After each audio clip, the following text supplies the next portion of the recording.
Bom, vamos continuar. Nós paramos aqui na parte da técnica, que o objetivo dos que desejam, os espíritos, o que desejam antes de mais nada é dominarem por as suas ideias, por mais absurdo que sejam. Eles utilizam a palavra caridade, amor, etc., como um passaporte para poder enganar os médicos. Então, essa foto achei interessante, né? É o lobo, né? Com a mãozinha lá, vestido de ovelha, de cordeiro, e os outros cordeirinhos todos acreditando no que ele está falando. E o outro é o camarada sentado aí, né? O outro está puxando não sei o nome desse negócio aí, esqueci o nome. Não é uma biga, não é, acho que tem outro nome aí. É utilizado muito na Índia aí. Bom, enfim. É isso o que os espíritos tentam nos fazer. Os espíritos sistemáticos são quase sempre discriminadores, e os espíritos que realmente são superiores são suaves nas palavras, dizem muita coisa em poucas linhas, nós já falamos isso também. Os falsos profetas. Isso está na autoridade da doutrina espírita no Evangelho segundo o Espiritismo. É claro que se ele está sob o império de uma obsessão, ou se tem relações com o espírito embusteiro, este espírito pode dizer a mesma coisa sob diferentes nomes.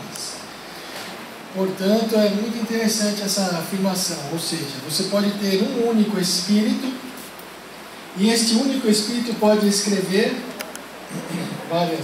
dar vários ditados e colocar vários nomes: São Luís, Santo Agostinho, Sócrates, Fênelon, Chico Xavier, etc. e assim vai. E é o mesmo espírito, portanto tem que tomar cuidado. É obsessão evidente quando um médium só recebe comunicações de um determinado espírito, por mais elevado que este pretenda ser. Um médium não pode apenas receber comunicação de um só espírito, por mais elevado que ele seja. Não pode. Tá? Erasto. Todo médium e todo grupo que se julgam privilegiados em virtude das comunicações que pode receber e que, além disso, se sujeitam a práticas supersticiosas, encontram-se indubitavelmente sobre obsessão bem caracterizada. É a questão da vaidade. Às vezes a pessoa se perde pelo sexo, outras vezes pelo poder, outras vezes pelo dinheiro e outras vezes pela vaidade. E quando não é uma dessas, são todas, aí o pior ainda, neste caso, é a vaidade, né? O grupo se julga privilegiado. Vaidade. Erasto, né? Capítulo 21 do Evangelho. A vaidade. Todo médium que se aborrece com as críticas, não podemos se aborrecer com as críticas. Nós recebemos a comunicação, as pessoas avaliam, nós temos que receber as críticas e avaliá-las, não podemos se aborrecer. Faz eco do espírito que o domina. Meios de combate.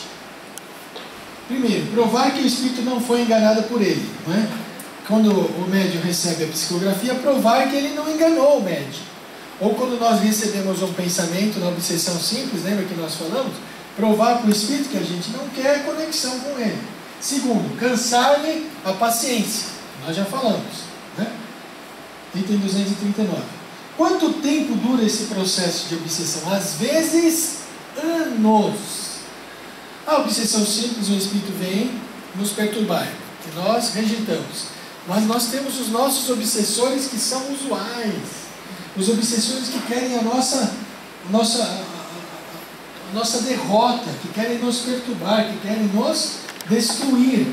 Quantos anos dura, melhor dizendo? Dura anos. O Divaldo Franco nos conta que ele teve um obsessor durante mais de 27 anos. 27 anos. Pode ser o nosso caso também, não é? Pode ser o nosso caso. E ele só conseguiu trazer o obsessor para o lado dele só através do amor.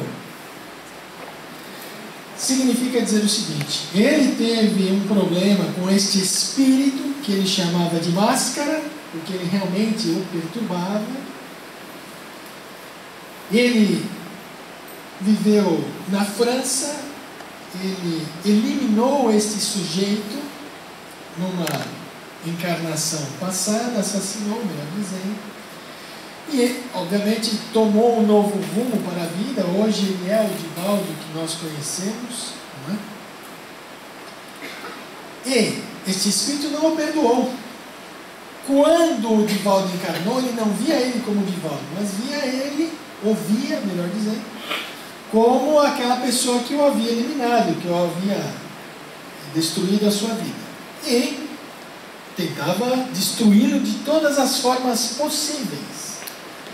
Ele cita vários exemplos. Até que um dia, Divaldo Pereira Franco fundou a Mansão do Caminho. Nesta Mansão do Caminho, uma área muito grande, tal como as casas André Luiz, do Centro Espírita Nosso Lar, Casa André Luiz em Guarulhos.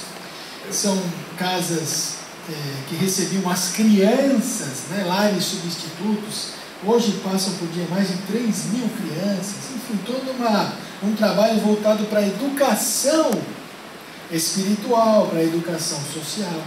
Em um determinado dia, colocaram à porta da Mansão do Caminho, numa caixa, um bebê de cor, né? Um bebê negrinho. E ele falaram para o Divaldo: olha, você precisa pegar esse bebê. Era uma menina. Mas era uma menina tão feinha, mas muito feinha, né? Ele conta, né? Mas, e ela já muito suja, né? Com formigas, enfim. E falaram: nossa, Divaldo, mas você vai pegar essa menina tão feinha, toda... Mas para mim era linda. Era linda, maravilhosa. Vão cuidá-la como cuidam dos outros. Deixaram o bebê numa caixa. E aí apareceu Máscara, apareceu o espírito obsessor do Divaldo. Divaldo: ah, pois não, é você? Já está acostumado, 27 anos, né? A mediunidade de Divaldo, vê os encarnados, vê os desencarnados, mediunidade fantástica. Ah, você? Pois não. Divaldo: pois não. Você vai pegar essa menina? Vou, claro, vou cuidá-la. Mesmo ela sendo feia, assim, horrível. Vou cuidar. O outro também falou isso, você também está falando. É um filho de Deus, como todos nós. Você tem certeza que você vai pegar? Você. Então, a partir de hoje, eu vou deixar de te perturbar. Porque esta que está aí é minha mãe. E se você vai amar a minha mãe, eu sou obrigado a amá-la também. Porque, caso contrário, não ia dar certo. E a partir daí, ele deixou de perturbar o Divaldo. E hoje é um grande amigo do Divaldo. Portanto, meus amigos, meus irmãos, quanto dura uma obsessão? Nós fizemos coisas muito feias em vidas anteriores, né? Cometemos muitos crimes, transgredimos muitas vezes a lei de Deus, né? As leis que nós temos no universo, prejudicamos muitos espíritos, né, que conviveram conosco, estavam encarnados conosco. E apesar da nossa resolução hoje de sermos pessoas melhores, apesar dos nossos defeitos, das nossas dificuldades, muitas vezes eles ainda não nos perdoaram. E pelo fato de não nos perdoar, querem nos prejudicar. E somente nós vamos conseguir nos livrarmos destas perturbações espirituais através do amor, como é o exemplo aí de Divaldo, eu citei para vocês. É através da nossa transformação moral. Não basta a gente vir no centro espírita toda semana, não basta a gente proferir palestras, o número de palestras, não basta a gente ler os livros, os milhares de livros. O verdadeiro espírita se reconhece pela sua transformação moral. É através da nossa transformação moral, do amor, da caridade, do perdão, da nossa nova resolução, que nós vamos conseguir trazer estes espíritos que muitas vezes querem se vingar de nós para o nosso lado, o lado do bem. Certo? O médium deve, além disso, apelar fervorosamente ao seu bom anjo e aos bons espíritos que lhe são simpáticos. Claro, temos que pedir aos espíritos simpáticos para nos ajudarem, né? Suplicando-lhes a assistência no tocante ao espírito obsessor, por mal que ele seja necessário tratá-lo com severidade, mas ao mesmo tempo com benevolência, vencendo pelo bom procedimento e orando por ele. O Divaldo venceu esta obsessão pelo bom procedimento, orando por ele, fazendo bem às pessoas e cuidando da sua mãe, que estava com ele. Reencarnado. Caso 2. Um homem que eu possa manejar.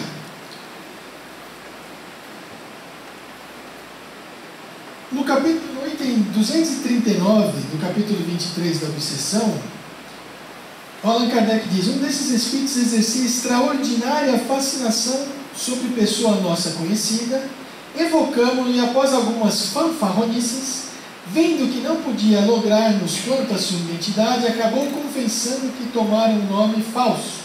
Perguntamos por que abusava tanto daquela pessoa, e ele nos respondeu com estas palavras que revelam nitidamente o caráter dessa espécie de espírito. Eu procurava um homem que pudesse manejar. Encontrei-o e ficarei com ele. Mas se o esclarecermos, ele o expulsará, diz Allan Kardec. É o que veremos. Ele estava só procurando uma oportunidade de uma pessoa para manejar. Mas são as nossas brechas. Eles se aproveitam das nossas brechas, né, das nossas dificuldades. Bom, ajuda externa. Quando uma pessoa, a subjugação corpórea tira quase sempre ao obsedar das energias necessárias para dominar o mau espírito. E aí é necessário uma intervenção de uma pessoa externa. Quando a pessoa está subjugada, ela não tem mais controle do corpo. Tem ou não? Não tem. E é necessário ajuda externa. A ajuda externa vem através da oração, através da fluidoterapia, do passe, através da orientação do espírito perturbador numa sessão de orientação aos espíritos. Então o camarada toma o passe, alguém está orando por ele. Numa sessão de orientação, esse espírito perturbador vai ser orientado, e assim vai melhorando. Aí a pessoa se livra do espírito que estava subjugando. Se ela não mudar o comportamento, resolve? Vai voltar outro, porque nós temos 20 bilhões de espíritos. 3/4 desses espíritos têm dificuldade, né, em se comportar bem. Muito bem. E a pessoa, obviamente, tem que ter ascendência moral, né, na orientação dos espíritos. Obstáculos. As imperfeições morais do obsedado são frequentemente um obstáculo à sua libertação, que nós já falamos. A pessoa precisa se modificar. Se não se modificar, não adianta. Caso 3. As irmãs. No item 89. Conhecemos 6 irmãs que moravam juntas e que durante muitos anos encontraram de manhã suas roupas esparramadas, às vezes escondidas no teto. Dá para imaginar isso? Rasgadas e cortadas em pedaços, apesar das precauções que tomavam, guardando-as à chave. Guardava as roupas à chave, fechava no guarda-roupa e a roupa saía de lá. Não é? Tem acontecido muitas vezes que pessoas deitadas, mas perfeitamente acordadas, viram sacudir as cortinas, arrancar-lhes violentamente as cobertas e os travesseiros. Não é? Fechava as roupas e as roupas apareciam rasgadas, né? Puxavam os travesseiros. Então são fenômenos de transporte. Nós não vamos entrar aqui em detalhes, que é um outro capítulo do Livro dos Médiuns, apenas citando o fato. Ok? Bom, uma pergunta. Qual era a causa dessa obsessão? Uma vingança ou uma oportunidade qualquer? O que vocês acham? No outro caso, o espírito estava procurando alguém para manejar. Nesse caso aqui, será que o espírito estava procurando alguém para manejar ou era uma vingança? Quem já leu o Livro dos Médiuns, está lembrando? Quem já leu, levanta a mão. Quem lembra, nesse caso, você. Vingança ou uma oportunidade? Uma oportunidade. Quem pensa ao contrário? Vamos ficar com a resposta dela. Uma oportunidade qualquer. Na verdade, era uma vingança. Porque as meninas falavam muito mal da vida alheia. Esse espírito morreu, e aí ele viu, agora elas vão ver comigo. Agora sim, agora que eu estou livre, pode deixar comigo. É nós. Estamos juntos aqui, ele com outros espíritos, para perturbar as meninas. Né? Gostam bastante de falar do próximo, e o espírito que as obseda tira a sua desforra, porque em vida foi para elas um bode expiatório. Então elas falavam muito mal da vida alheia. Né? Elas ficavam lá perturbando. Ele morreu. Elas tinham brecha, na verdade tinham as suas imperfeições, tinham as suas dificuldades, e ele se aproveitou para perturbar. Ok? Obsessão e loucura. Luciano, a obsessão pode levar à loucura? Vocês perguntaram, filho? Pergunta então, Luciano. Luciano, a obsessão pode levar à loucura? Claro que pode, Cláudio. A obsessão pode levar à loucura. Porque a pessoa está sã. Obsessão simples. Depois, fascinação. Subjugação corporal. O espírito vai dominando a criatura. E esse domínio não é um domínio bom, é um domínio ruim. É um domínio pernicioso. Vai destrambelhando a nossa organização cerebral. Portanto, a obsessão pode levar à loucura. Mas a recuperação, às vezes, se o caso não é muito grave. Porque se o caso é grave, não cuidou no momento adequado, realmente vai ficar destrambelhado, né? A sua organização cerebral vai ficar destrambelhada até a morte do corpo físico. Muito bem. Item número 6 pergunta número 6 do item 254. A subjugação corpórea em seu desenvolvimento poderia levar à loucura? Entre os que são tratados de louco, há muitos que são subjugados. Sim, pode levar à loucura. E muitos hoje que são loucos, internados nos hospitais, são apenas subjugados. Que se recebessem um tratamento fluidoterápico, orientação sobre a verdade da vida espiritual, os espíritos pudessem ser orientados nas reuniões de orientação dos espíritos, essa pessoa não precisava ficar internada. Está certo ou não? Pode nos levar à loucura. Mas muitos hoje que são tidos como loucos não são loucos, são apenas perturbados, subjugados, etc. Ok? Há casos irreversíveis? Sim, nós já falamos. Ou seja, onde a perturbação foi intensa, que seria impossível o obsedado voltar a ter uma vida normal? Sim. Se a obsessão já persiste há muitos anos sem um tratamento, muitas vezes os tecidos cerebrais foram danificados de maneira irreversível, que é impossível voltar-se a ter uma vida normal.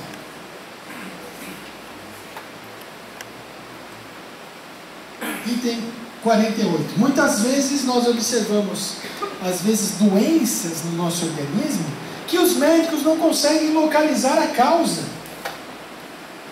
Fazemos os exames, está tudo bem, mas nos sentimos mal. É uma influência perniciosa, que através da oração, através da atitude, da nossa atitude no bem, nós vamos conseguir nos livrar. E Allan Kardec fala, tratamentos médicos, nesse caso, às vezes são impotentes. Precisa da transformação moral. Bom, nós estudamos o livro dos Espíritos, na intervenção dos Espíritos sobre o mundo corpóreo.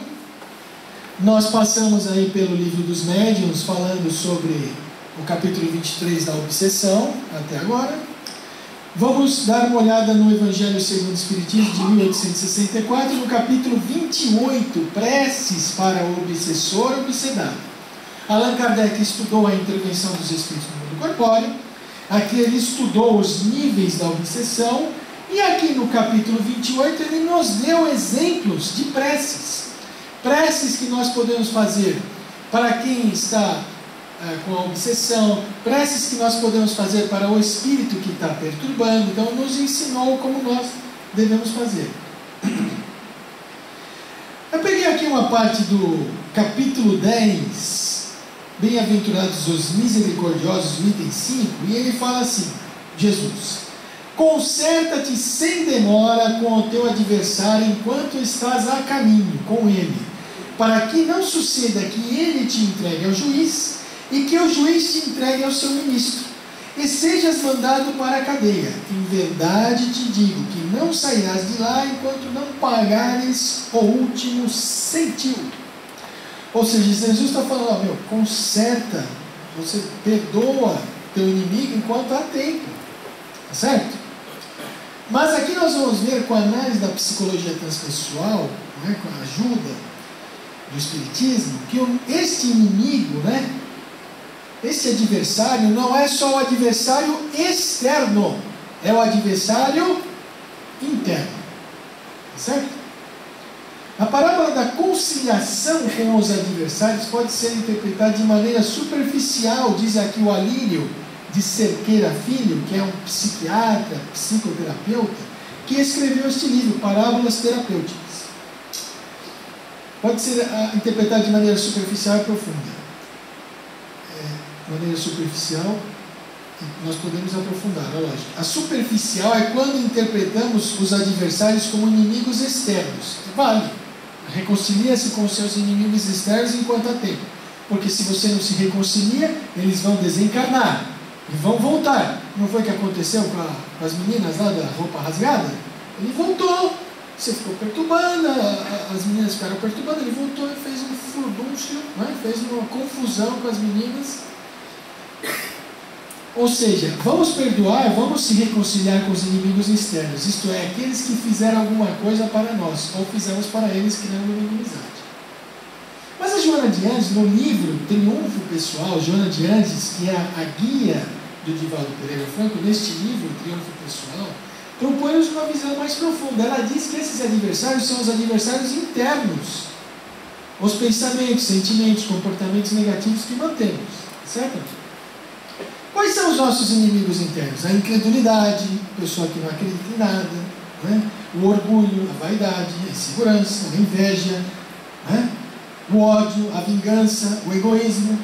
São as doenças da alma. Lembra como nós estávamos falando? A pessoa está sã do corpo, mas tem essas doenças da alma. Quem de nós pode dizer que está livre dessas doenças da alma? Não é? E qual que é o remédio? O remédio é o conhecimento. Lembra como nós começamos? Eu falo, conhecimento que nos liberta. O Evangelho de Jesus, ele é todo feito para a libertação da consciência. Ele nunca sobrecarregou as pessoas com a culpa, né, com a censura. A mulher adúltera, ele falou, atire a primeira pedra aquele que estiver sem pecado. Como ninguém estava sem pecado, foram embora. E ele disse para a mulher, onde estão aqueles que te condenaram? Não estão aqui, mestre. Então, vá e não peques mais. Ele não a condenou, mas ele também não a absolveu. Ela só iria corrigir esse desvio de comportamento através do amor, através desse conhecimento libertador do Evangelho, e depois de 10 anos, ela em Tiro constituiu uma casa para receber as pessoas necessitadas e carentes. E aquele que havia, o marido que havia sido traído, também era um traidor, era um adúltero, porque nos primeiros anos de casamento tudo ia bem, entrou a rotina, ele foi embora, não falava mais de amor, não falava mais eu te amo, não queria mais saber da mulher, deixou a mulher em segundo plano e ela caiu nas garras de um falcão, um gavião. E este seduziu-a, falando palavras bonitas, ela caiu. Jesus não condenou, vá e não peques mais. Não absolveu. Ela somente iria se corrigir este ato, quando ela, através do amor, recebeu as pessoas nessa casa e recebeu o próprio esposo. Porque o esposo percebeu que ele também estava errado. Tira a primeira pedra aquele que estiver sem pecado. Não é possível, eu também sou errado.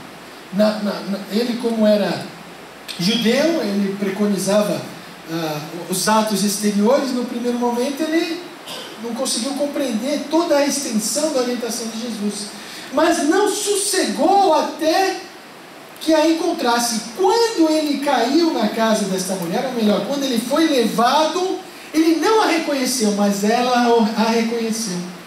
Ela reconheceu o seu ex-marido, certo? E aí, ambos acabaram aceitando Jesus, porque ele, depois de 10 anos, ele compreendeu o ensinamento de Jesus e encontrou a sua mulher. E ambos, ela morreu nos braços dele e ela se redimiu através do amor. Portanto, o conhecimento, se nós temos todos esses problemas na nossa alma, esse conhecimento e o amor, a prática do bem, vai fazer com que a gente se liberte desses inimigos internos. Então, primeiro, o que é? A conciliação com os nossos inimigos internos. Alguém nos fez um mal, alguém nos ofendeu, alguém nos prejudicou. Então, vamos nos conciliar com esses inimigos internos, por exemplo, com o orgulho ferido. A pessoa que se reconcilia com o orgulho ferido, ela não perdoa. Se ela não perdoa, ela quer o desforro. E aí entra num círculo vicioso. E a segunda conciliação com os inimigos internos. Divaldo Franco fala o seguinte: o mal que os outros nos fazem não nos faz mal. Porque o mal que nos faz mal é o mal que nós fazemos aos outros, porque isso nos torna mal, nos torna má pessoas. Se algum momento, diz o Alírio de Cerqueira Filho, se algum momento reprimimos ou negamos a nossa negatividade, que são as doenças da alma, os nossos inimigos internos, transformando-a em inimiga, nós negamos a nosso orgulho, a nossa inveja, o nosso egoísmo, transformamos esses inimigos internos em verdadeiros inimigos, nós negamos que nós não temos isso, esse adversário vai nos entregar ao juiz, e o juiz nos entregará ao oficial para nos colocar na prisão. A prisão é o símbolo dos conflitos desnecessários da culpa e da desculpa. Nós temos os nossos atos, quando nós fazemos errado, isso vai nos gerar a culpa, nós vamos ter que ter o auto-julgamento, a nossa consciência vai nos condenar ou absolver, e se nos condenar vai nos deixar numa prisão sem grades. A mulher adúltera ficou numa prisão sem grades, o marido dela estava numa prisão sem grades. Quando nós erramos, quando nós transgredimos a lei de Deus, ficamos numa prisão sem grades, tá certo? E quando é que nós vamos nos liberar dessa prisão sem grades? Quando, o que fazemos para sair? Voltar para a casa do Pai. Quando nós compreendemos, né, nós vamos tentar analisar para resolver. E quando nós negamos, nós ficamos nos desculpando. Não, ele no primeiro momento ficou se desculpando. Não, eu fui traído, Jesus não me deu uma palavra. Para ela liberou-a da morte. Mas para mim, que fui um marido traído, mas ele também tinha problemas. Ele também era traidor. Portanto, as pessoas que colocam a desculpa nos seus atos, projetam as imperfeições das outras pessoas. Era o que eles queriam fazer, queriam lapidar a mulher. Estavam projetando a sua imagem, estavam vendo a sua imagem como se fosse um espelho. Ela como se fosse, refletisse a imagem deles como se fosse um espelho. Então queriam apedrejá-la, queriam se libertar da sua própria sombra, estavam se desculpando. Voltar para a casa do Pai. O que significa voltar para a casa do Pai? Reconhecer humildemente que estamos na prisão por nossa própria culpa. Voltar para a casa do Pai é o filho pródigo que errou, que desperdiçou todos os bens com prostitutas, com noitadas e etc. E disse: Pai, recebe-me, já não sou mais digno de ser chamado teu filho, emprega-me como um dos teus trabalhadores. De modo algum. Manda trazer os sapatos, a capa e o anel. Ou seja, Jesus está dizendo que por mais hediondos que sejam os crimes que nós cometemos,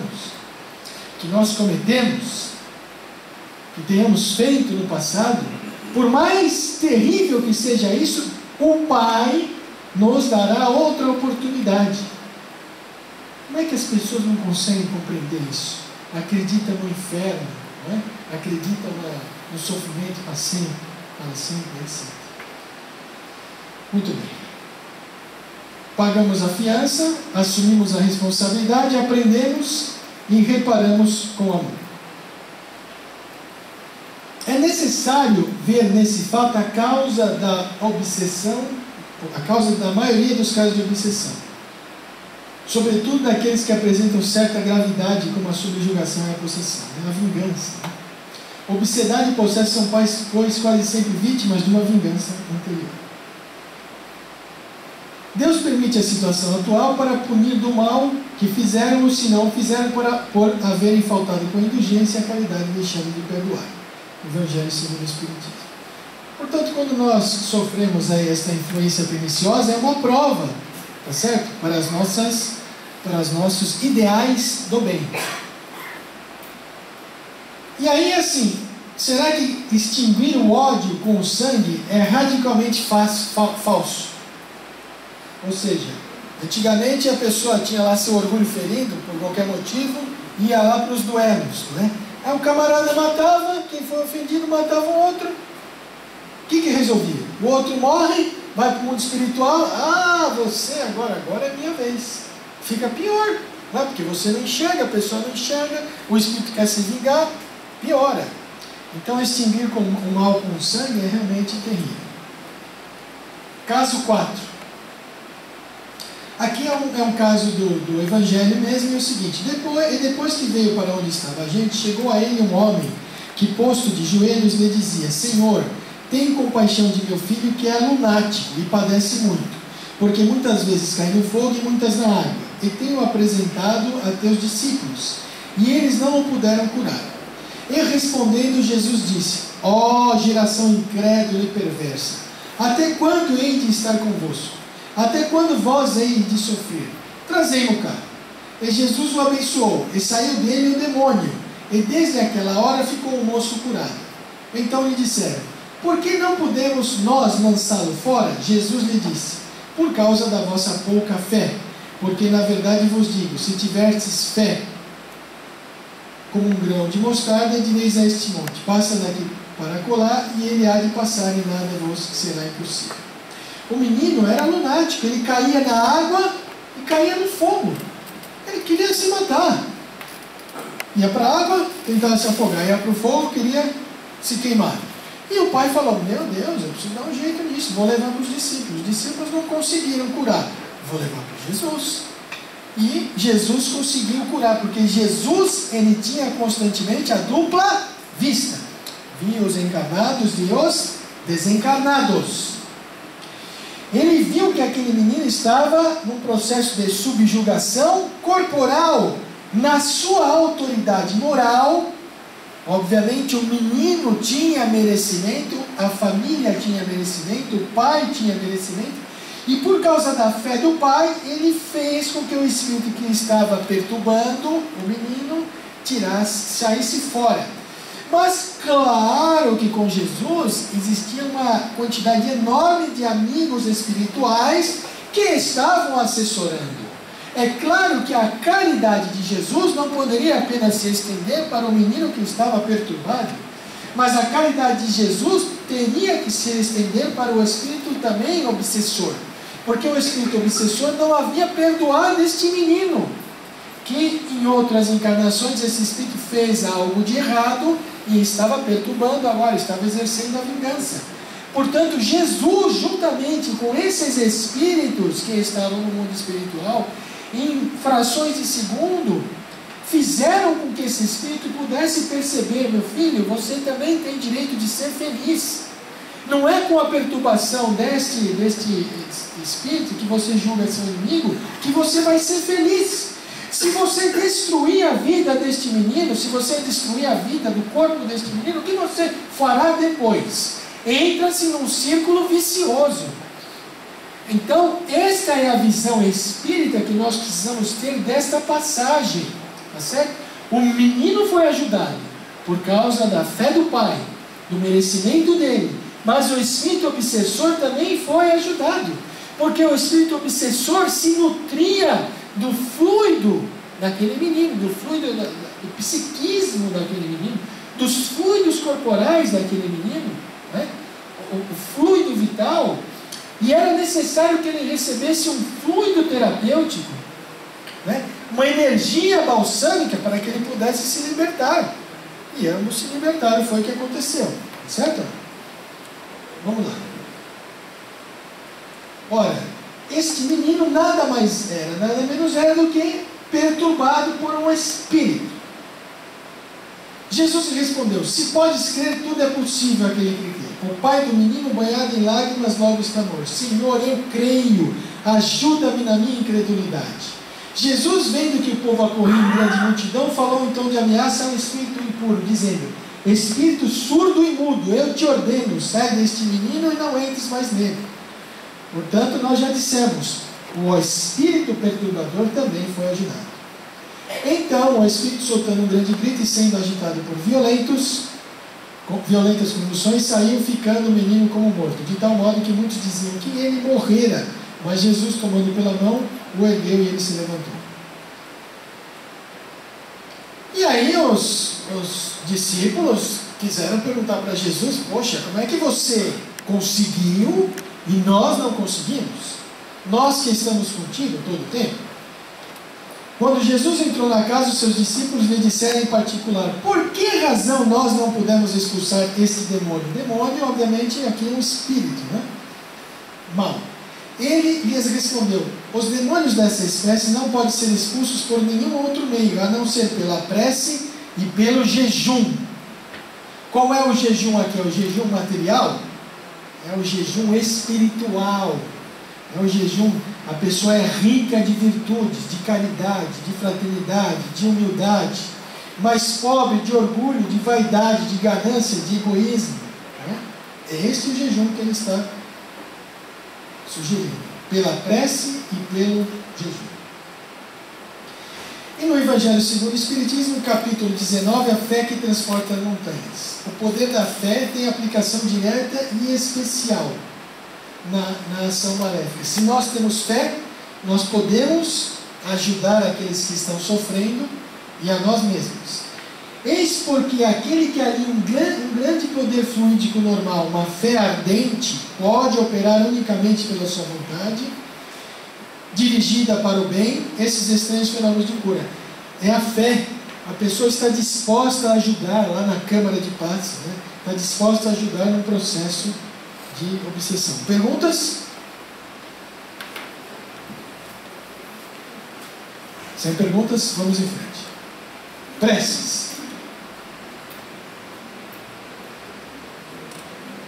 A eficácia da prece. Por isso eu vos digo, todas as coisas que vos perdides orando, credes que é a vez de ter e que assim vos sucederá. Claro, se o que nós temos que pedir? Forças, coragem, perseverança, para que possamos superar os obstáculos. Deus, obviamente, vai nos dar aquilo de acordo com as circunstâncias, aquilo que nós precisamos.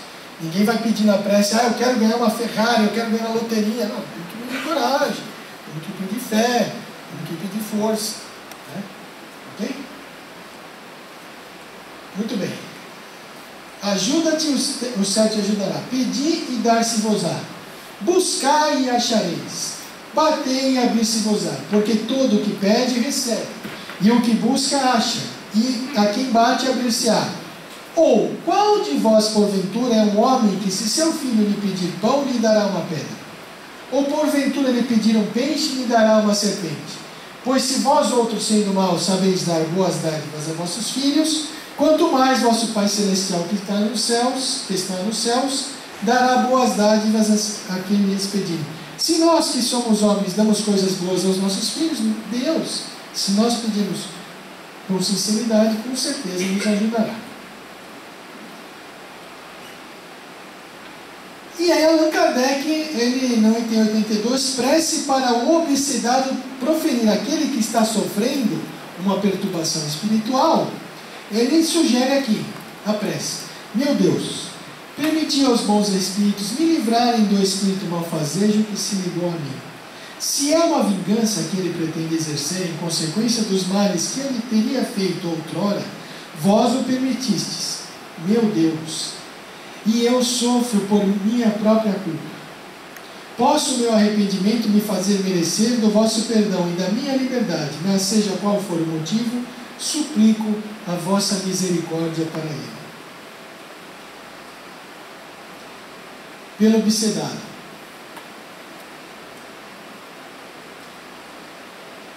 Para o obsedado proferir. E aí, outra prece.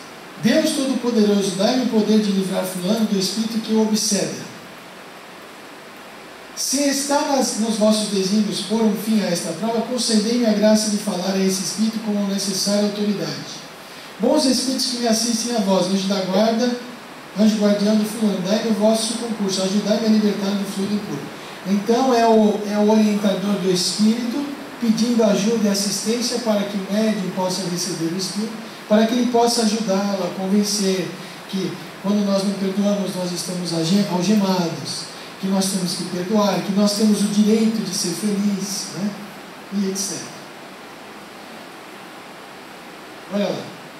E pelo espírito obsessor, Deus infinitamente bom, suplico a vossa misericórdia pelo espírito que obseda fulano, fazendo que ele perceba as divinas qualidades, a fim de que reconheça a falsidade do caminho que está seguindo. Bons espíritos, ajudai-me a fazê-lo compreender que ele tem tudo a perder na prática do mal.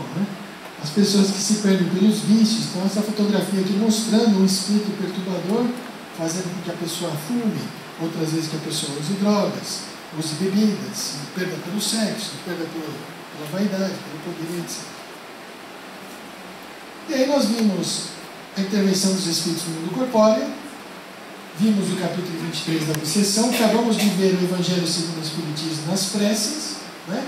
E vamos dar uma passada no livro O Céu e o Inferno, que nós já sabemos, mas rapidamente vamos falar sobre os demônios, e capítulo 9 e capítulo 10, a intervenção dos demônios, nas modernas manifestações. Segundo a doutrina da igreja, os demônios foram criados bons e tornaram-se maus, tá certo?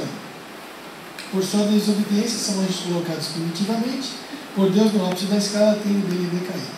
Segundo o Espiritismo, são espíritos imperfeitos suscetíveis de regeneração. Ainda por influência dessas manifestações, tem-se visto e vê-se diariamente regenerar-se viciosos contumazes. Muito bem.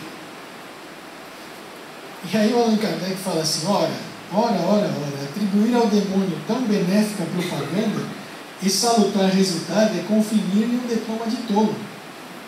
Não é verdade? Se nós pegarmos as mensagens saudáveis de médiuns justos, né, de bons médiuns, eu falo, pô, é só os demônios que se comunicam, aí realmente o demônio é um tolo, não é possível. Né? E conferir um diploma de tolo é um demônio. Né? Ficou bom, né? Bom? Certificamos ao demônio o diploma de tolo. E como não se trata de simples suposição, mas de fato experimental, contra o qual não argumenta, havemos de concluir ou que o demônio é um desazado de primeira ordem, que não é tão astuto como pretende. Certo? Então, os espíritos que se manifestam realmente são espíritos como nós. Né? São espíritos criados por Deus, uns são mais evoluídos, outros não. Caso 5, Valéria. Six Daniels Bordeaux, 11 de fevereiro. Six Daniels era um homem de bem, morto por acidente e conhecido do médium encarnado. Vamos ver o que aconteceu com ele. Quando esse espírito começou a se comunicar, o médium ele experimentou uma grande dificuldade em escrever. Uma dificuldade enorme. E aí o Allan Kardec perguntou, se é um espírito sofredor que me impede, peço-lhe que escreva seu nome. Resposta, mãe feliz. Quero dizer o seu nome, Valéria. Podereis dizer-me o motivo do vosso sofrimento? Não. Estais arrependida dos vossos erros? Podeis julgá-lo. Quem vos trouxe aqui? Six Daniels. Com que fito? De me ajudares. E fostes vós que ainda há pouco me impedistes de escrever? Six Daniels me colocou em seu lugar. Que relação é entre vós e ele? Guia-me. Aí não é bem o caso de um espírito perturbador, mas é um espírito em sofrimento, não é? Que foi trazido pelo Six Daniels. Pedi-lhe que nos acompanhasse na prece. Depois da prece, Six Daniels retoma a palavra. Obrigado por ela, já compreendesse e não vos esquecerei, pensando nela. Pergunta a Six Daniels, que é o outro espírito. Tendes muitos espíritos sofredores a guiar? Não. Entretanto, regenerando algum, buscamos logo outro e assim por diante, sem abandonar os primeiros. E eu separei esse caso aqui porque, assim, nem sempre com boa intenção o espírito inferior vem interromper as comunicações. Às vezes tem a má intenção, tá? Então precisamos estar muito atentos com relação a isso. Seja isto uma prova, seja com o intuito de obter daquele que se dirige ao auxílio necessário para o seu progresso. Educação moral dos desencarnados. O Allan Kardec pergunta assim para São Luís, que às vezes é mais fácil nós convencermos um desencarnado que ele está no caminho do mal, no caminho errado, do que o próprio encarnado. Tá certo ou não? Porque quando nós estamos encarnados, nós não conseguimos ver, às vezes, as coisas mais simples na nossa frente. São Luís foi rei da França e o São Luís era o presidente espiritual da Sociedade Parisiense de Estudos Espíritas. Pergunta a São Luís, qual a causa de a educação moral dos desencarnados ser mais fácil para os desencarnados? Ele responde, as relações pelo Espiritismo estabelecidas entre homens e espíritos dão asa a que estes últimos se corrijam mais rapidamente sob a influência dos conselhos salutares. Eles conseguem ver mais rapidamente.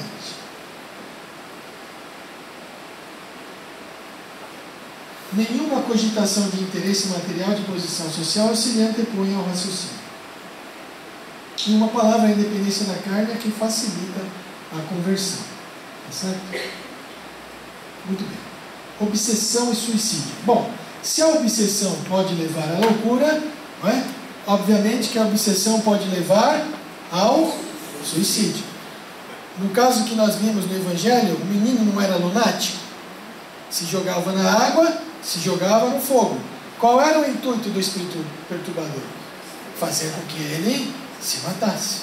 Agora, se ele tivesse acontecido realmente esse fato, como muito acontece na sociedade, é claro que vai ter os atenuantes. Por quê? O menino poderia ter sido se matado, ou aquele que se suicida, ele se matou, utilizou o seu livre-arbítrio, mas foi perturbado pelos espíritos perturbadores. Portanto, aquele que o perturbou também tem culpa e vai responder. Tá certo ou não? Ok? Caso 6, Antônio Bell. Ele era caixa bancária, excelente, pai de família, tá? Ele se encontra aí no céu e inferno, nesse caso. De tempos a certa parte, imaginou ter comprado um tóxico na minha farmácia. Alguém relatando, né, que esse Antônio Bell falou: imagina que comprou um tóxico na minha farmácia, serviço dele para envenenar alguém. Ouvia e dizia: não, quereis iludir-me, lembro, não é verdade. É o caso do Antônio Bell. Suicidou-se em 28 de fevereiro de 1865. Portanto, um caso que nós vamos ver aqui, de uma criatura que se suicidou, se matou, um autocídio, influenciada por um espírito obsessor. Vamos ver o caso dele. Ele foi evocado em 17 de abril de 1865 na Sociedade Parisiense dos Espíritos. Evocação. O que pretendeis de mim? Sujetar-me a um interrogatório? É inútil. Tudo confessarei.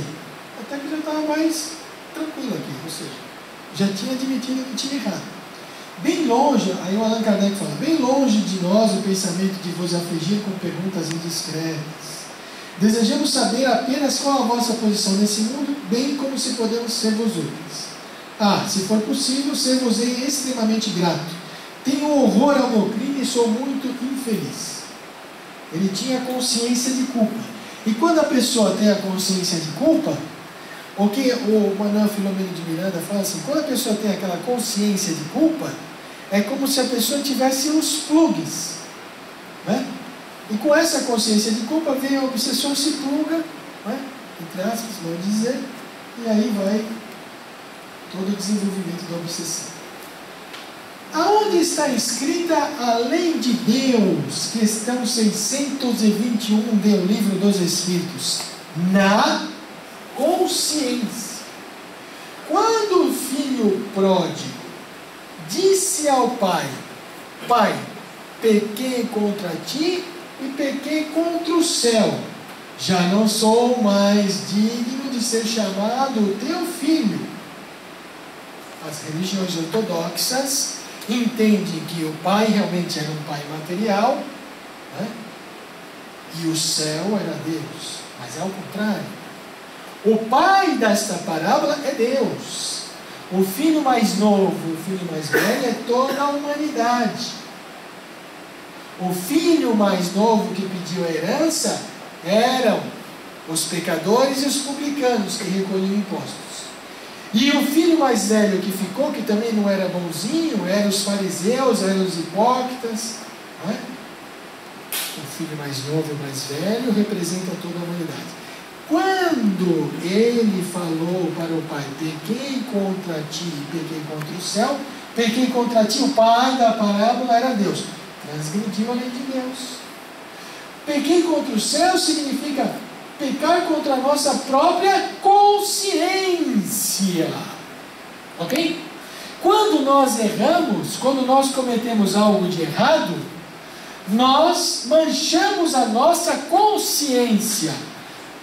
A mulher adúltera ficou com a consciência manchada, o amor libertou-a dessa consciência. Não é? O homem ficou com a consciência manchada, encontrou-a depois de 10 anos e vai, obviamente, nas próximas encarnações, o ex-marido libertou-se dessa consciência de culpa através da outra. O Csikszentmihalyi, ele tinha um problema de consciência de culpa. Qual é a consciência de culpa que nós vamos ver? Então, pequei contra o céu, eu pequei contra a nossa consciência, na visão da psicologia transpessoal, né? E abordagem espírita. Bom, é o que nós falamos aqui. Né? Qual é a história da última encarnação? Ele vivia numa cidade banhada pelo Mediterrâneo, pelas águas do Mediterrâneo, tá certo? Uma cidade do Mediterrâneo, e ele se apaixonou na encarnação anterior por uma moça. O que acontece? Ele tinha lá aquelas 4 moedinhas de prata, pouca grana, pouco dinheiro, e a família da moça não aceitou. Você vai casar com a minha filha? Você tá duro, não tem dinheiro. De jeito nenhum, não vou admitir isso. E aí apareceu outro camarada com muito dinheiro e a família aceitou. O que ele fez? Ele eliminou o adversário. Matou. Tá certo? Quando ele matou o adversário, ele falou assim: após o assassinato eu planejo suicidar-me. Mas já que ele já tinha matado, ele falou: já matei, já eliminei, para que eu vou me matar? E continuou vivendo, viveu a vida dele. Mas como a vida nossa é no corpo e fora do corpo, não há morte, a consciência dele ficou manchada, tá certo? E aí o que aconteceu? Vamos voltar para a sessão de evocação. Orai conosco. Faça a prece pelos suicidas. Nós vimos a prece pelos obsedados, também há a prece pelos suicidas, no Evangelho segundo o Espiritismo. Tá? Fez-se a prece. E ele fala, aí ele retrata: recomecei outra existência, a última, que atravessei calmo e tímido. Tinha em mim como que vaga intuição da minha inata fraqueza, bem como da culpa anterior, cuja lembrança estava latente e conservável. Mas um espírito obsessor e vingativo, que não era outro senão o pai da minha vítima, facilmente se apoderou de mim e fez reviver no meu coração, como em mágico espelho, as lembranças do passado. Ele tinha aquela consciência de culpa. Nós temos o nosso esquecimento do passado, não é? Mas o que acontece? Aquela consciência de culpa estava lá, e aí o espírito do pai, daquele que ele havia assassinado, olha o pluguezinho aí, começou. Ele começou perturbando, foi perturbando até levou ao suicídio. Então ele fala: ao mesmo tempo, eu era o pai de família, não é? E ao mesmo tempo eu era aquele quem eu tinha matado na outra encarnação anterior. Obviamente que nós temos aqui nesse slide, nós observamos a influência perniciosa do espírito, né? Fazendo com que ele se lembrasse da vida anterior, do assassinato que ele havia cometido, e lá nós temos o anjo da guarda tentando anular essa influência negativa. Sempre nós temos o nosso anjo da guarda. Neste caso, ele não escutou o anjo da guarda, escutou o espírito obsessor e se matou. Portanto, é assim que, sucumbindo, faz sempre por assentimento da sua vontade. Um espírito obsessor pode realmente levar ao obsidiado a suicídio? Certamente, pois a obsessão que de si mesmo já é um gênero de provação pode revestir todas as formas. E assim ele morreu. Caso número 7. O espírito de Castelnauri. Bom, em francês. O que aconteceu? Pessoal, alguma pergunta? Tudo bem? Tudo certo? Muito bem. Era uma casinha, essa casinha ela foi exorcizada em 1848, antes do advento do Espiritismo, 1857. Essa casinha já tinha problema em 1848. Então vieram lá os padres com os crucifixos, com a água benta. Adiantou alguma coisa? Não adiantou nada. O proprietário, Sr. D, pretendendo habitá-la, faleceu repentinamente alguns anos depois. Um filho seu, animado do mesmo desejo, ao penetrar em um dos compartimentos, recebeu uma vigorosa bufetada. Imagine você entrar numa casa, a casa está absolutamente vazia e tu recebe uma bufetada na cara. Se aí você não acredita nos espíritos, tem que acreditar. Não é possível, né? Tem que acreditar, porque uma bufetada na cara, O cara falou, aí ele falou assim, bom, esse aqui tem problema. Tem problema, essa casa tem problema.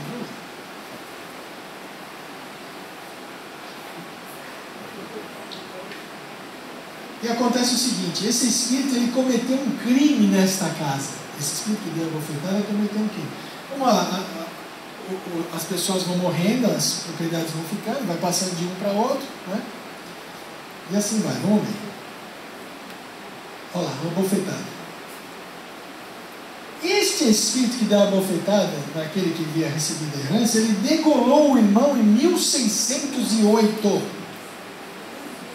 Nós estamos falando em 1848. Por ciúmes. Degolou. Degolou, cortou a cabeça. Depois de algum tempo, assassinou a mulher. Realmente ele tinha problema, né? Tinha problema. Morreu na idade de 80 anos, sem que houvesse respondido por estes crimes, que pouca atenção despertaram naquela época de balbúrdias.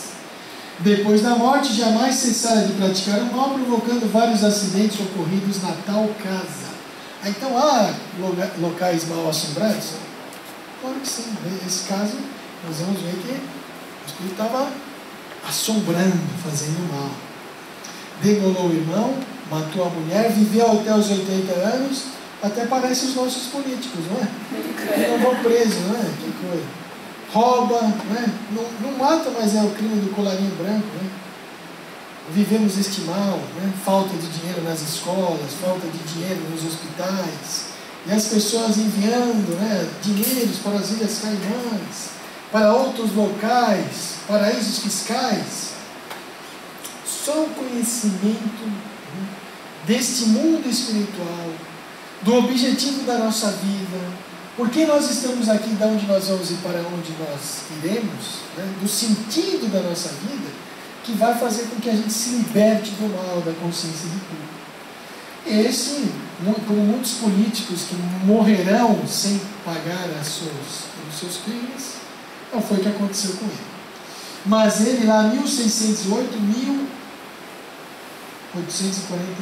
Um médium vidente que assistia à sua primeira evocação, o Allan Kardec, sabendo desse caso, ele falou, opa, vamos evocar aí esse espírito, né? Para a gente entender aí o que está acontecendo no mundo espiritual. Vamos entender, porque na segunda parte do livro Céu e Inferno, Allan Kardec ele conversou com vários espíritos, em várias situações, espíritos felizes, em condições medianas, espíritos de criminosos arrependidos, espíritos de suicidas, espíritos que estavam passando por expiações terrestres. E ele falou assim, vamos evocar esse camarada aí para a gente tentar ver o que está acontecendo. E o médium vidente que assistia à primeira evocação viu no momento em que pretendiam forçá-lo a escrever, quando sacudiu violentamente o braço do médium. De medonha catatura, trajava uma camiseta ensanguentada, tendo na mão um punhal. O médium viu que ele tinha uma face muito ruim. Segurava o punhal na mão, ele tinha degolado o irmão, e a camisa toda suja de sangue. 200 anos. De 1659, que foi a morte, até 1859, que foi a evocação, 220 anos. 220 anos.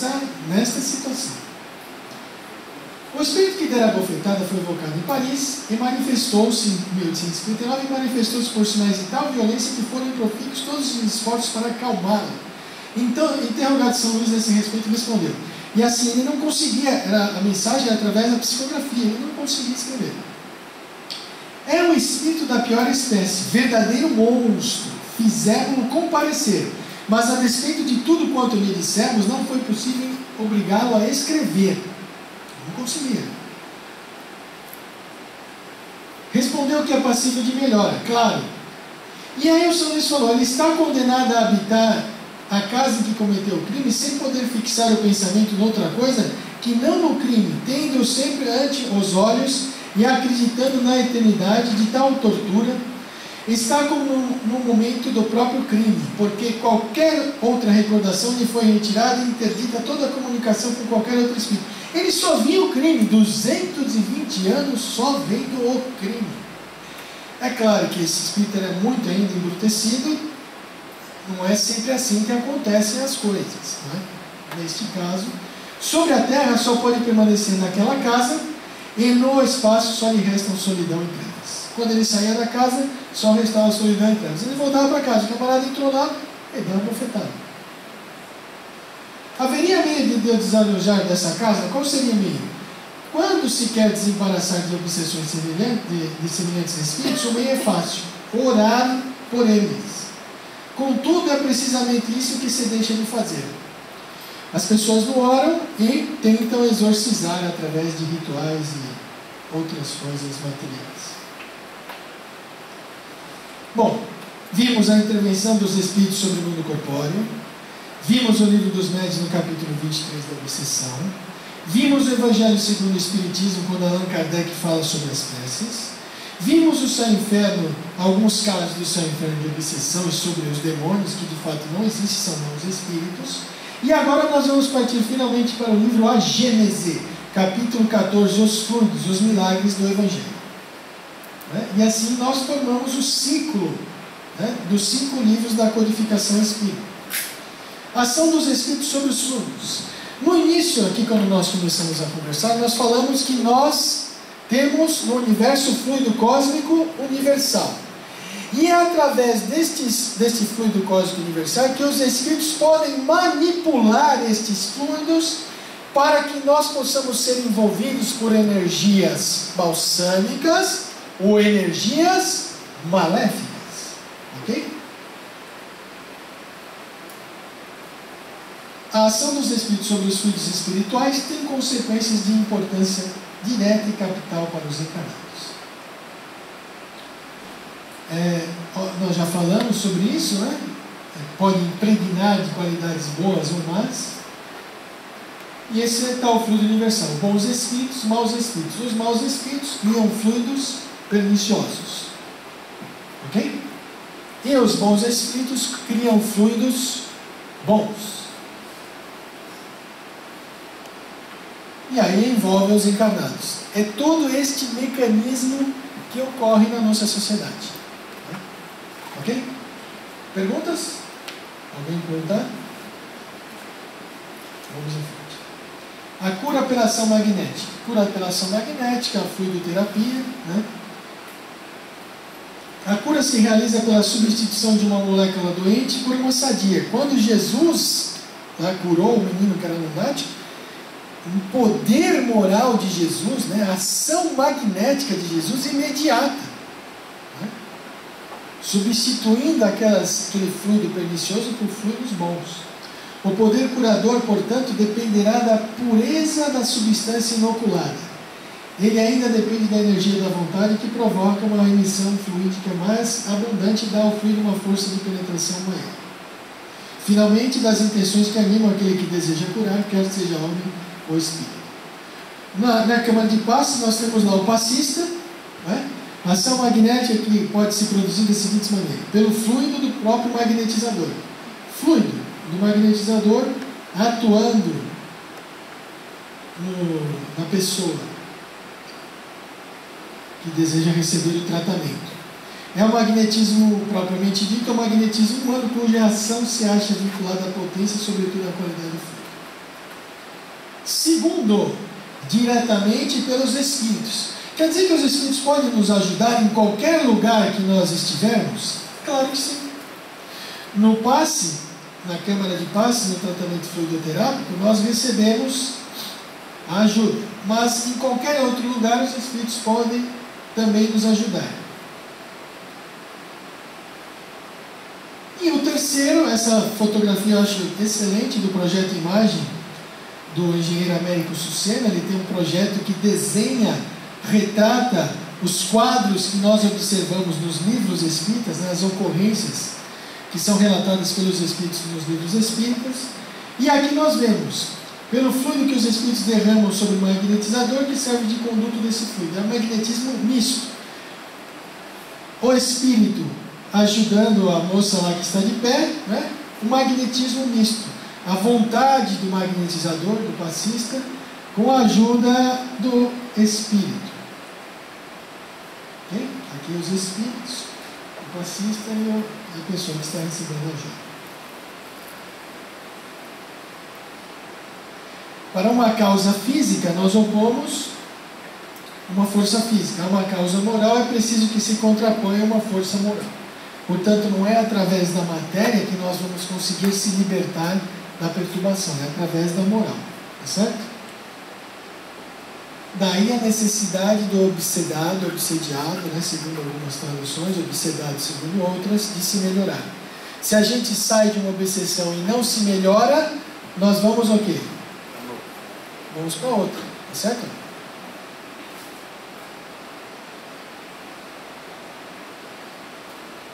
No caso de obsessão grave, o obsediado ou obsedado fica como envolto impregnado de um fluido pernicioso. Na subjugação corporal, na subjugação realmente está bastante forte, esses espíritos envolvem o nosso organismo num fluido muito pernicioso, tá certo? Que neutraliza a ação dos fluidos salutares. Através de uma ação idêntica do médium curador, nos casos de doença, é preciso expulsar o fluido mau com a ajuda do fluido melhor. Muito bem. Terapia desobsessiva. Na terapia desobsessiva, na orientação dos espíritos, é preciso que a pessoa tenha moral, é preciso que a pessoa tenha amor, é preciso que a pessoa tenha carinho no coração. Né? Fale com carinho, fale com moralidade. Não adianta a pessoa fazer um monte de coisas erradas e depois vai numa reunião de orientação aos espíritos, tentando orientar o espírito se ela própria está perdida. Não é? Ok? E aí, como é que ocorre uma reunião de orientação aos espíritos? Tem os médiuns, tem lá o mentor espiritual. O mentor espiritual, ele inspira o orientador dos espíritos. A médium está recebendo um espírito que você vê que está bastante sofrimento, bastante revoltado, e assim ocorre uma reunião de orientação espiritual. Esta fotografia também é do Projeto Imagem, do livro Nos Domínios da Mediunidade, do Projeto Imagem do engenheiro Américo Sucinto. Deve conversar com o espírito obsessor, né, fazer com que nasça o arrependimento no espírito obsessor, renunciar a seus propósitos, nascer o desejo de fazer o bem. Se concluir a vingança, o que você vai fazer? Se concluir a vingança, o que você vai fazer depois? Né? A vingança trará mais infelicidades e mostra-lhe que o tempo está perdido. Então, tudo isso deve ser feito com amor, com carinho, com muita propriedade. Né? Tudo isso com amor, certo? Caso 8. A mulher curvada. Jesus ensinava numa sinagoga todos os dias de sábado. Um dia viu ali uma mulher possuída de um espírito que mantinha doente há 18 anos. Tinha um espírito que possuía a mulher há 18 anos. Jesus viu, ela tem merecimento, vou ajudá-la. E ajudou. Esse caso também está no livro A Gênesis. Mulheres estão livres de tua enfermidade, existem 6 dias destinados para trabalhar. E eles não se conformavam. Você está curando essa mulher, né?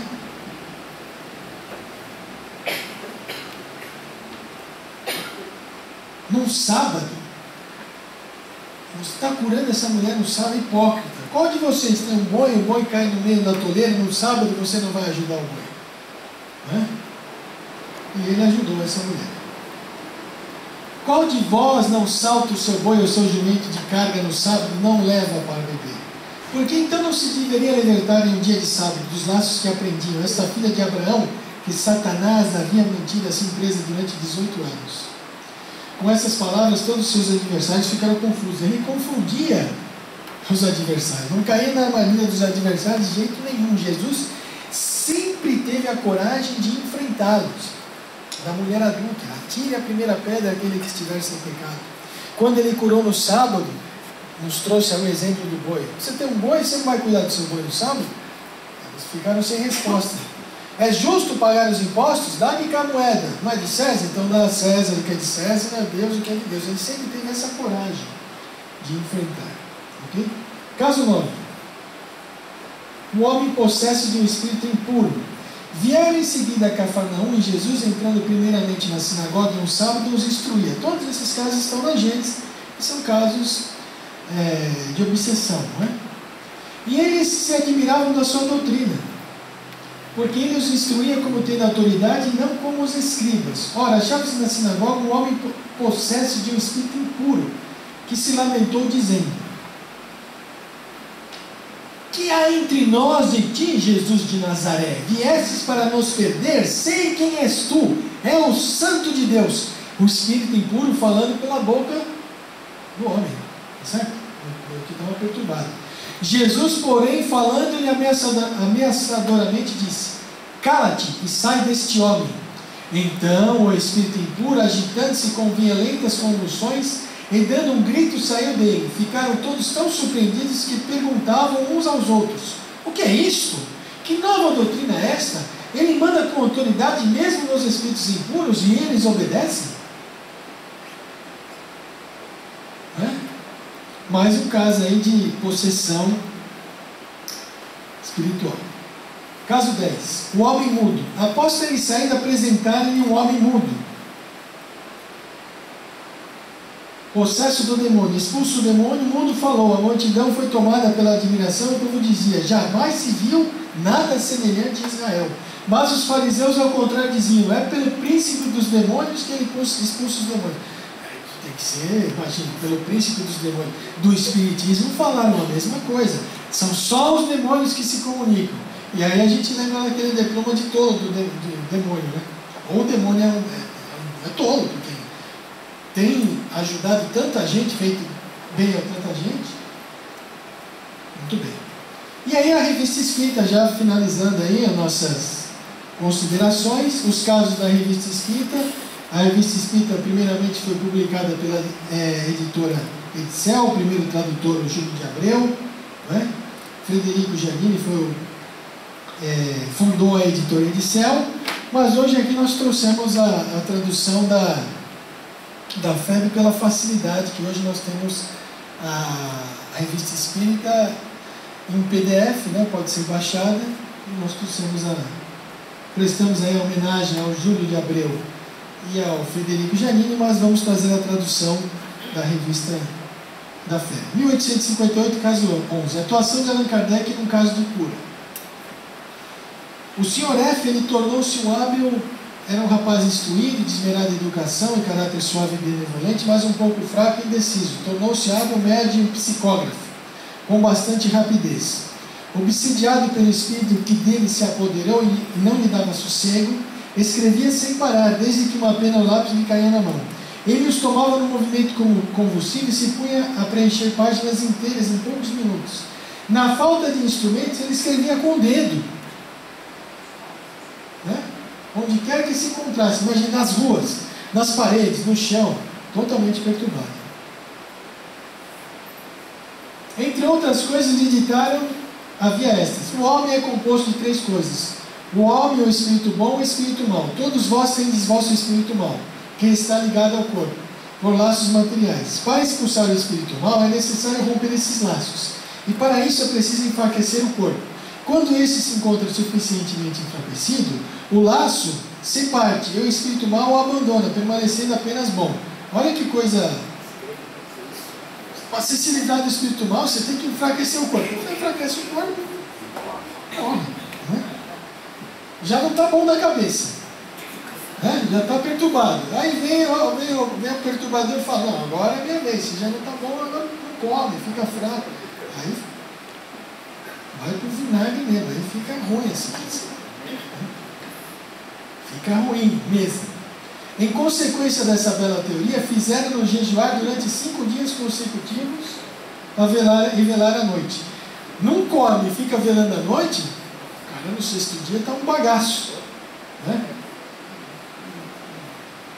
Quando ficou extenuado, disseram: agora a coisa está feita, e o laço rompido, tem o espírito mau partido, ficamos apenas nós em que deves crer sem reserva. Não, agora está bacana. A partir de agora é nós, né? Que nem diz o pessoal do morro. A partir da nós, estamos juntos, eu e você, e vamos para frente. E não é assim, né? Então, a subjugação havia chegado a tal ponto que se ele tivesse dito para lançar eles na água ou dar cambalhotas, ele teria feito. E aí o que acontece? No meio de todas essas extravagâncias, era fácil reconhecer um espírito bom que lutava, fazendo de quando em quando ouvir algumas boas palavras. Tinha lá o espírito do pai, né? O espírito do seu pai fez ele escrever especialmente isso. No meio de tudo isso, o espírito do pai fez ele escrever algumas palavras. Sim, meu filho, coragem. Sofres uma rude prova, que para o teu bem, no futuro infelizmente... Opa, vamos lá. Sim, meu filho, coragem. Sofres uma rude prova, que será para o teu bem no futuro. Infelizmente, neste momento, nada posso fazer para te libertar e me custa bastante. Vai ver Allan Kardec. O pai falou assim, olha, para mim está difícil, mas vai ver Allan Kardec. Passou a bola para o Allan Kardec. Aí o Allan Kardec, né, escuta, ele te salvará. E o Allan Kardec ajudou.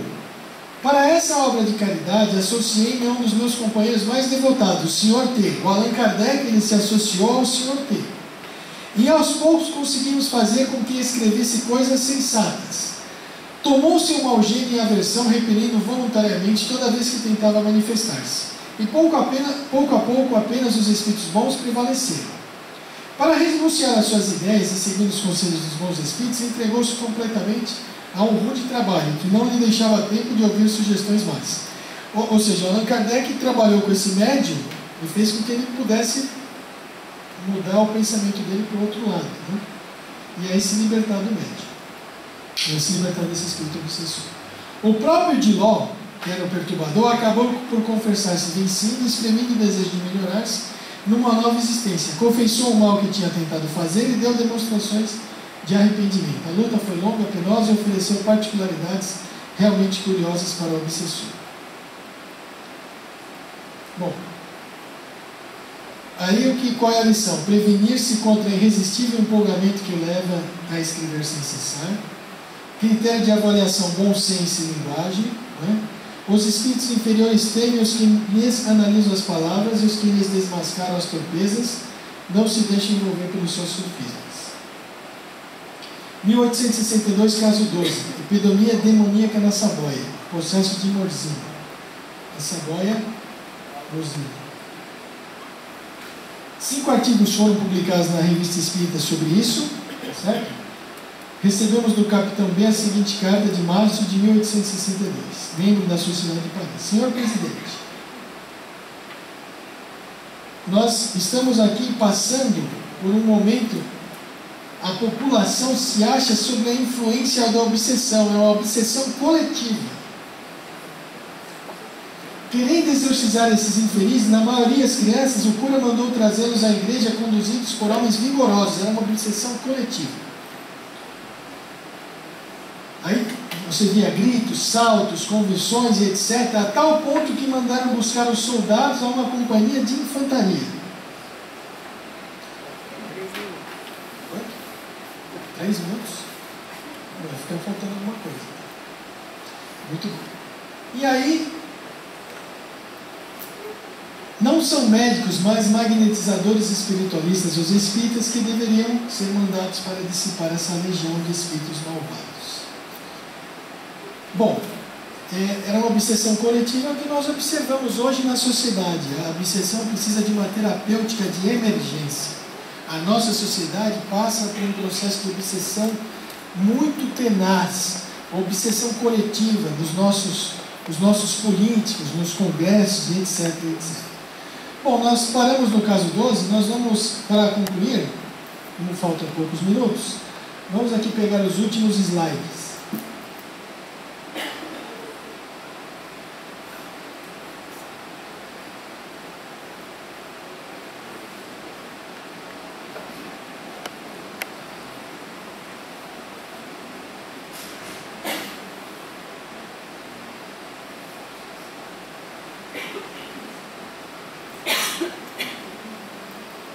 Concluindo, como prevenir-se da obsessão.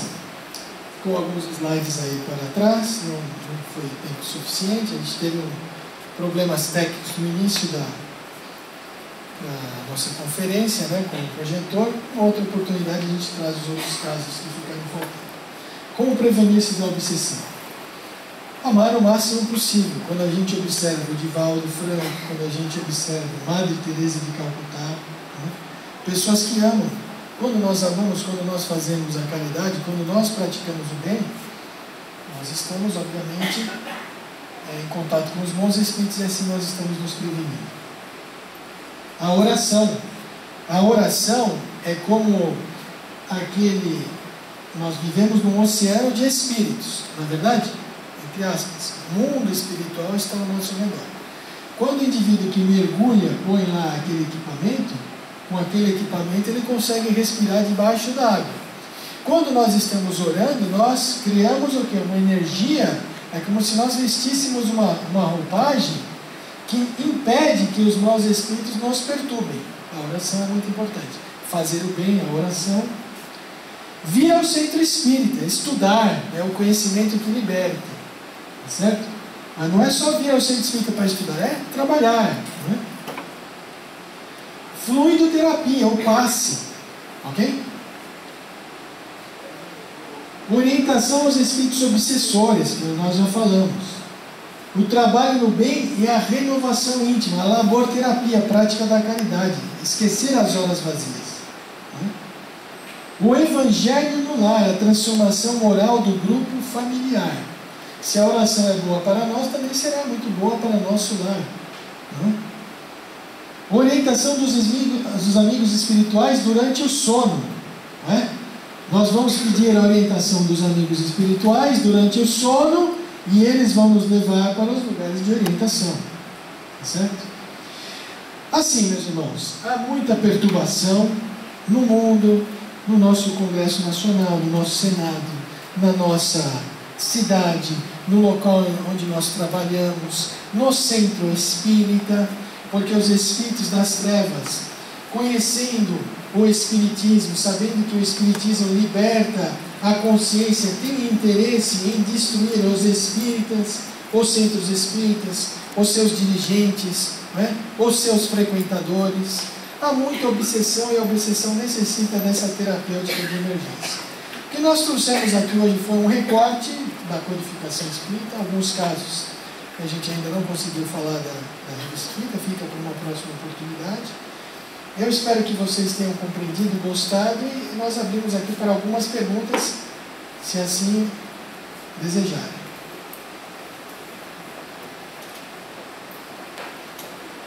Que bom, né? Que bom que parece que todo mundo compreendeu, né? Entendeu? O recado está dado, uma pergunta. Mas a tradução talvez não seja, não estou conseguindo encontrar aqui o que eu abri. Posso passar alguma coisa no e-mail? Pode, então depois a gente não tem contato.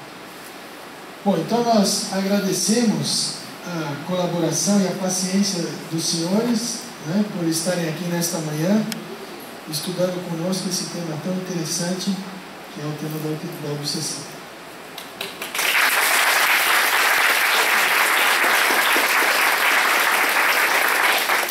Obrigada, Luciano. Sem dúvida nenhuma que é um assunto que não se esgota, não é? Porque é um assunto tão atual e é um assunto que nós deveríamos sempre discutir dentro da Casa Espírita.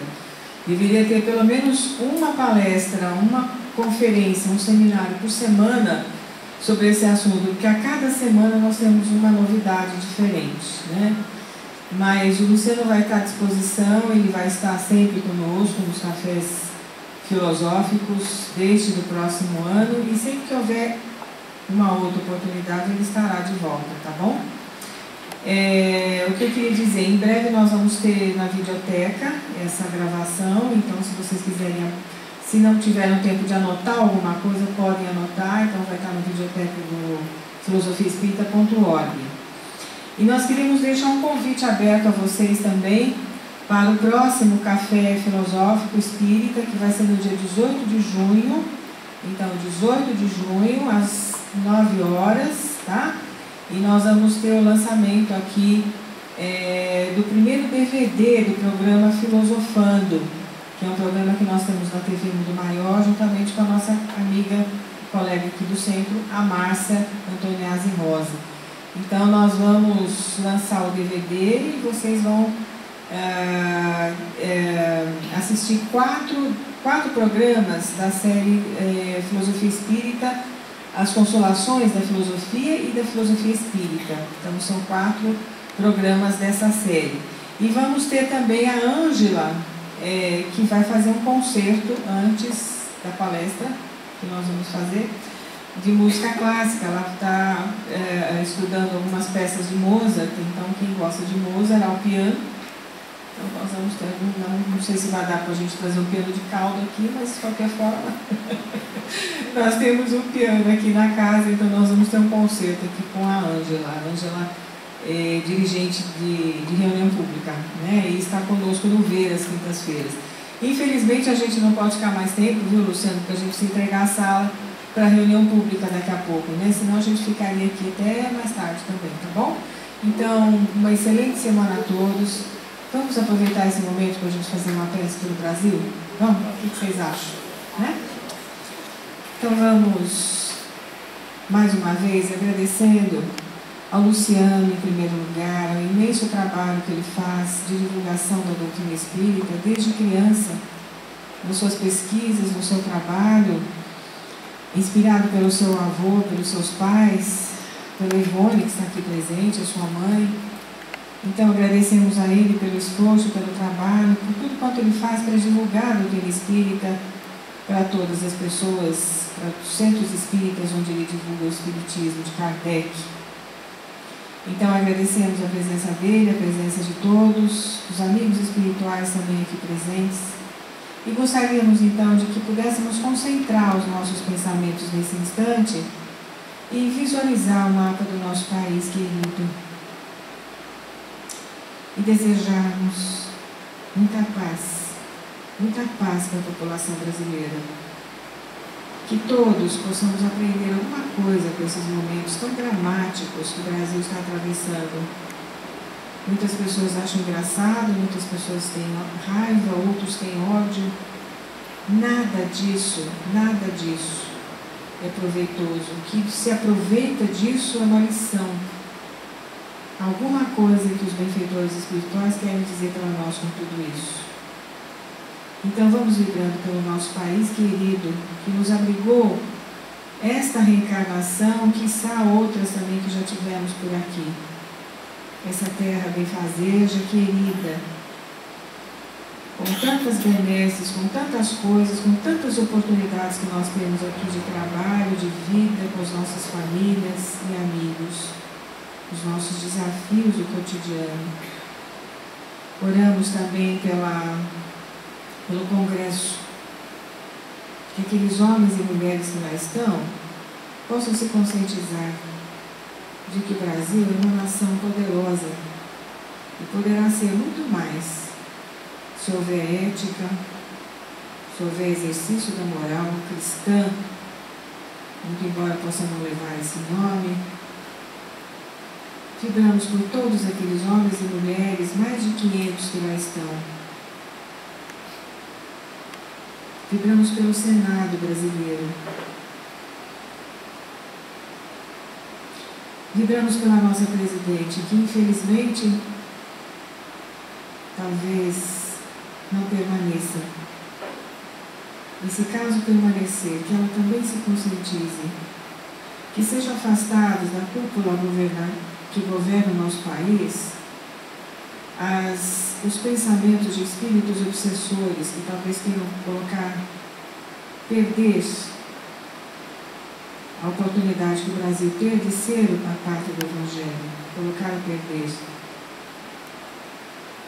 Vibremos por todos eles, muitos em processos obsessivos, em desequilíbrio, que eles possam receber nesse instante as bênçãos do alto, porque governar um país como este é um desafio muito grande.